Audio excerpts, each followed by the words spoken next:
El rapto o arrebatamiento de la Iglesia. El arte de servir tiene el agrado de presentarles este hermoso estudio. Una de las bases más sólidas de nuestra fe y esperanza en Cristo, hoy que el amor de muchos se ha enfriado. Si hoy estás lejos, es tiempo de volver a casa.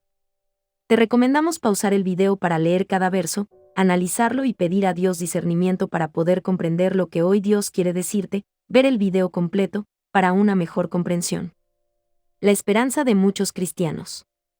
Un mundo asolado por la oscuridad, una variedad de ideologías que tienen cegado el entendimiento, una era que persigue los valores y aprueba las inmoralidades. Cumplen una palabra profética para nuestros tiempos. Isaías 5:20. Hay de los que a lo malo dicen bueno, y a lo bueno malo, que hacen de la luz tinieblas, y de las tinieblas luz, que ponen lo amargo por dulce, y lo dulce por amargo. Para los conocedores de la palabra de Dios, para los cristianos que han basado su vida en el conocimiento y el estudio, les espera una esperanza de vida y salvación. Para los que hoy se han apartado de la fe, por causa de falsas iglesias o falsos líderes, es tiempo de retornar a casa, en la bendita esperanza de salvación, en Cristo Jesús. Para los nuevos, creyentes que vendrán, lo que serán llamados, por medio de la predicación, del testimonio y de la promesa. Un anhelo que cada uno de los creyentes llevan en sus corazones, una esperanza real y viva, de que un día el Señor vendrá, ya sea que muramos o estemos vivos, estaremos con Él para siempre. Esta es una enseñanza que gradualmente se ha opacado en los púlpitos de la mayoría de las organizaciones cristianas del mundo, ya que otras enseñanzas o prioridades han ocupado los lugares de privilegio en las iglesias de la actualidad. Por esta razón la palabra de Dios nos indica que Mateo 24:24. Porque se levantarán falsos cristos y falsos profetas, y mostrarán grandes señales y prodigios, para así engañar, de ser posible, aun a los escogidos. En la actualidad, las nuevas generaciones, o no conocen, o no creen que este acontecimiento bíblico pueda o vaya a pasar, pues no se ha enseñado o no han escuchado hablar de ello. Muchos otros rechazan esta doctrina y niegan su eficacia, y otros enseñan que será de una o de otra manera. Todas estas variantes hacen que la fe en un arrebatamiento se disipe y que hoy en la actualidad pocos esperen este día. Analizaremos este estudio para poder comprender mejor este tema. Para poder llevar una clara explicación a estos sucesos, que a pesar de todas las cosas que se han enseñado, de denominaciones que la han negado y que han tratado de eliminar esta enseñanza. Hoy millones de personas la creen y esperan, con sus lámparas encendidas y llenas. El arte de servir, estudios bíblicos y actualidad. El arrebatamiento de la Iglesia. La resurrección de los que han muerto en Cristo y su arrebatamiento junto con los que estén vivos a la venida del Señor es la esperanza inminente y bienaventurada de la Iglesia. 1 Tesalonicenses 4, 16-17. Porque el Señor mismo con voz de mando, con voz de arcángel, y con trompeta de Dios, descenderá del cielo, y los muertos en Cristo resucitarán primero. Luego nosotros los que vivimos, los que hayamos quedado, seremos arrebatados juntamente con ellos en las nubes para recibir al Señor en el aire, y así estaremos siempre con el Señor. Romanos 8:23. Y no solo ella, sino que también nosotros mismos, que tenemos las primicias del Espíritu, nosotros también gemimos dentro de nosotros mismos, esperando la adopción, la redención de nuestro cuerpo. Tito 2:13. Aguardando la esperanza bienaventurada y la manifestación gloriosa de nuestro gran Dios y Salvador Jesucristo. 1 Corintios 15:51. He aquí, os digo un misterio, no todos dormiremos, pero todos seremos transformados. Jesús enseñó que Él regresaría. Jesús enseñó que Él regresaría a la tierra. Él cuidadosamente advirtió a sus discípulos que necesitaban estar constantemente preparados para esto. Mateo 24, 42-51. Velad, pues, porque no sabéis a qué hora ha de venir vuestro Señor. Pero sabed esto, que si el padre de familia supiese a qué hora el ladrón habría de venir, velaría, y no dejaría minar su casa. Por tanto, también vosotros estad preparados, porque el Hijo del Hombre vendrá a la hora que no pensáis. ¿Quién es, pues, el siervo fiel y prudente, al cual puso su Señor sobre su casa para que les dé el alimento a tiempo? Bienaventurado aquel siervo al cual, cuando su Señor venga, le halle haciendo así. De cierto os digo que sobre todos sus bienes le pondrá. Pero si aquel siervo malo dijere en su corazón, mi Señor tarda en venir, y comenzare a golpear a sus consiervos, y aun a comer y a beber con los borrachos. Vendrá el Señor de aquel siervo en día que éste no espera, y a la hora que no sabe. Y lo castigará duramente, y pondrá su parte con los hipócritas, allí será el lloro y el crujir de dientes. Mateo 25, 1, 13.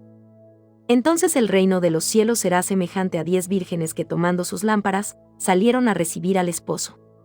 5 de ellas eran prudentes y 5 insensatas. Las insensatas, tomando sus lámparas, no tomaron consigo aceite. Mas las prudentes tomaron aceite en sus vasijas, juntamente con sus lámparas. Y tardándose el esposo, cabecearon todas y se durmieron. Y a la medianoche se oyó un clamor. Aquí viene el esposo, salid a recibirle. Entonces todas aquellas vírgenes se levantaron, y arreglaron sus lámparas. Y las insensatas dijeron a las prudentes, dadnos de vuestro aceite, porque nuestras lámparas se apagan. Mas las prudentes respondieron diciendo, para que no nos falte a nosotras y a vosotras, id más bien a los que venden, y comprad para vosotras mismas. Pero mientras ellas iban a comprar, vino el esposo, y las que estaban preparadas entraron con él a las bodas, y se cerró la puerta. Después vinieron también las otras vírgenes, diciendo, Señor, Señor, ábrenos. Mas él, respondiendo, dijo, de cierto os digo, que no os conozco. Velad, pues, porque no sabéis el día ni la hora en que el Hijo del Hombre ha de venir. Marcos 13:37. Y lo que a vosotros digo, a todos lo digo, velad. Lucas 12:37. Bienaventurados aquellos siervos a los cuales su Señor, cuando venga, halle velando, de cierto os digo que se ceñirá, y hará que se sienten a la mesa, y vendrá a servirles. Ellos entendieron que la era actual terminará con su venida, Mateo 24:3.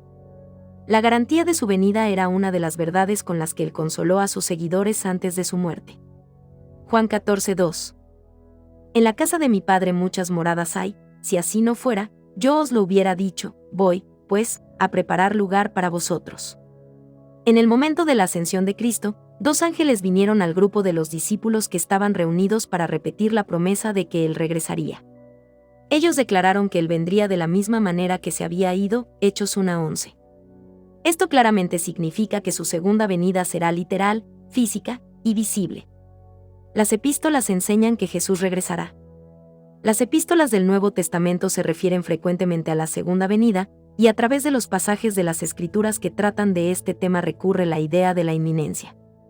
Aunque habrá un periodo de tiempo entre la primera y la segunda venida. Lucas 19:11. Oyendo ellos estas cosas, prosiguió Jesús y dijo una parábola, por cuanto estaba cerca de Jerusalén, y ellos pensaban que el reino de Dios se manifestaría inmediatamente. Todas las enseñanzas acerca del regreso del Señor enfatizan que acontecerá repentinamente y sin previo aviso, que los creyentes deben estar siempre en un estado de preparación continua. Filipenses 4:5. Vuestra gentileza sea conocida de todos los hombres. El Señor está cerca. Hebreos 10:37. Porque aún un poquito. Y el que ha de venir vendrá, y no tardará.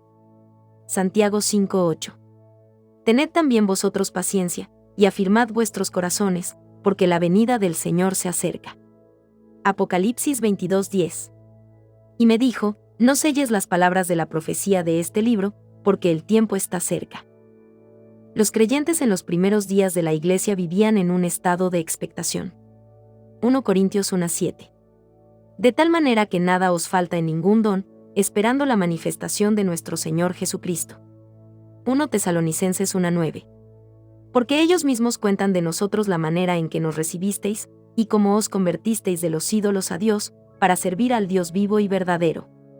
Cuando Pablo usa la forma, nosotros, en 1 Corintios 15:51 y 1 Tesalonicenses 4:17 muestra que él tenía la esperanza de que todavía estaría vivo cuando Jesús regresara. El rapto de los creyentes. Una comparación de los pasajes de las Escrituras relacionados con la segunda venida muestra que algunos hablan de un acontecimiento visible a toda la humanidad que implica el juicio de los pecadores. Otros describen una venida conocida solo por los creyentes y que resulta en su redención de la tierra. La segunda es conocida por los evangélicos como el rapto o arrebatamiento. Esta palabra no se encuentra en la Biblia, pero ha sido usada tanto que una de las definiciones para la palabra es cuando Cristo levanta a su verdadera iglesia y a sus miembros a un reino más allá de la tierra donde todos disfrutarán de felicidad celestial con su Señor. La palabra raptar se podría usar para traducir la palabra arrebatados de 1 Tesalonicenses 4:17. Jesús dijo que su venida resultaría en situaciones donde un individuo sería llevado de un lugar mientras el otro individuo sería dejado. Esto indica un traslado repentino de los creyentes de la tierra, mientras los no creyentes quedan aquí para enfrentar la tribulación. Mateo 24, 36-42. Jesús describió su venida como algo que ocurriría en un tiempo en que las naciones de la tierra se lamentarían cuando lo vieran llegar. Mateo 24:30. El apóstol Pablo describe el regreso del Señor como un tiempo de juicio e ira para los impíos. 2 Tesalonicenses 1, 7-10. Y a vosotros que sois atribulados, daros reposo con nosotros, cuando se manifieste el Señor Jesús desde el cielo con los ángeles de su poder, en llama de fuego, para dar retribución a los que no conocieron a Dios, ni obedecen al Evangelio de nuestro Señor Jesucristo, los cuales sufrirán pena de eterna perdición, excluidos de la presencia del Señor y de la gloria de su poder, cuando venga en aquel día para ser glorificado en sus santos y ser admirado en todos los que creyeron, por cuanto nuestro testimonio ha sido creído entre vosotros. En 1 Tesalonicenses 4, 13-18, él considera un aspecto diferente de la segunda venida. Este breve pasaje es la enseñanza más directa y clara sobre el rapto en el Nuevo Testamento. Solo habla de los creyentes, tantos vivos como muertos. No dice que los injustos verán a Cristo en ese momento. Pablo describe la venida de Jesús en el aire, pero no dice nada de que sus pies tocarán la tierra, como dice otro pasaje que acontecerá en su venida, Zacarías 14:4. Es el momento cuando se cumplirá. 1 Juan 3:2. Amados, ahora somos hijos de Dios, y aún no se ha manifestado lo que hemos de ser, pero sabemos que cuando Él se manifieste, seremos semejantes a Él, porque le veremos tal como Él es. Y seremos como Él. La misma palabra griega usada en 1 Tesalonicenses 4:17. Luego nosotros los que vivimos, los que hayamos quedado, seremos arrebatados juntamente con ellos en las nubes para recibir al Señor en el aire, y así estaremos siempre con el Señor. Para decir arrebatado, se usa en Hechos 8:39 para describir cuando Felipe fue arrebatado después de bautizar al etíope. El segundo versículo dice que el Espíritu del Señor arrebató a Felipe, identificando el origen del poder que llevará a los creyentes de la tierra en el rapto. En 2 Tesalonicenses 2:1 Pablo llama el rapto nuestra reunión con Él. La palabra griega aquí traducida, reunión, es la misma palabra traducida como congregarnos en Hebreos 10:25, refiriéndose a la congregación de los cristianos para alabar. Es la imagen de los santos congregándose alrededor de Cristo cuando venga por ellos. El arrebatamiento sobrenatural de individuos piadosos de la tierra no es algo desconocido en las Escrituras. El suceso destacado en la vida de Enoc fue su desaparición milagrosa de la tierra después de caminar con Dios, Génesis 5, 21-24. El autor de Hebreos llamó esa experiencia un traspaso, evitando la muerte, Hebreos 11:5. Aunque algunos aspectos del traspaso de Elías fueron distintos del de Enoc, también implicó un arrebatamiento repentino de un creyente del mundo sin experimentar la muerte. 2 Reyes 2, 1, 13. Primera de Corintios 15, 51-54. Trata del mismo acontecimiento que 1 Tesalonicenses 4, 13-18. Aquí también Pablo trata de los cambios que se producirán tanto en los creyentes vivos como en los creyentes muertos durante el rapto. Lo llama un misterio, 1 Corintios 15:51, una verdad que antes no era conocida pero que ahora le fue revelada por el Espíritu Santo. En Filipenses 3:21, Pablo relaciona la venida del Señor con el tiempo cuando el cuerpo de la humillación nuestra será cambiado, otra referencia al rapto. Los pasajes que corresponden al rapto describen la venida del Señor por su pueblo. Los pasajes que se refieren a la revelación de Cristo describen la venida del Señor con sus santos. Colosenses 3:4 trata de los creyentes que aparecerán con Cristo en su venida. Judas 14 también prevé la venida del Señor con su pueblo para ejecutar el juicio que muchos otros pasajes mencionan en relación con su venida pública. Porque las Escrituras no se contradicen, parece razonable concluir que los pasajes que describen la venida de Cristo por los santos y con los santos indican dos fases de su venida. Nosotros creemos que es bíblico suponer que el intervalo entre los dos es el tiempo cuando el mundo experimentará la gran tribulación, implicando el reino del anticristo y el derramamiento de la ira de Dios sobre los injustos, Daniel 12, 1,2, 10 a 13, Mateo 24, 15-31, 2 Tesalonicenses 2, 1, 12. Los creyentes y la gran tribulación. Aunque el pueblo de Dios quizá sufra muchas aflicciones antes de la venida del Señor, la iglesia será raptada antes del periodo llamado la gran tribulación. En 2 Tesalonicenses, 2 Pablo, indica que ciertas cosas tienen que acontecer antes de que el día del Señor, que es parte de la gran tribulación, pudiera empezar. Un individuo llamado el hombre de pecado, anticristo, aparecerá. El misterio de injusticia ha estado operando desde el tiempo de Pablo, pero está siendo restringido por el poder del Espíritu que obra por medio de la iglesia verdadera. Solo cuando la iglesia sea llevada de la tierra por el rapto, este hombre podrá aparecer públicamente. En 1 Tesalonicenses 5, siguiendo el pasaje del rapto en el capítulo 4, Pablo enseña acerca del día del Señor.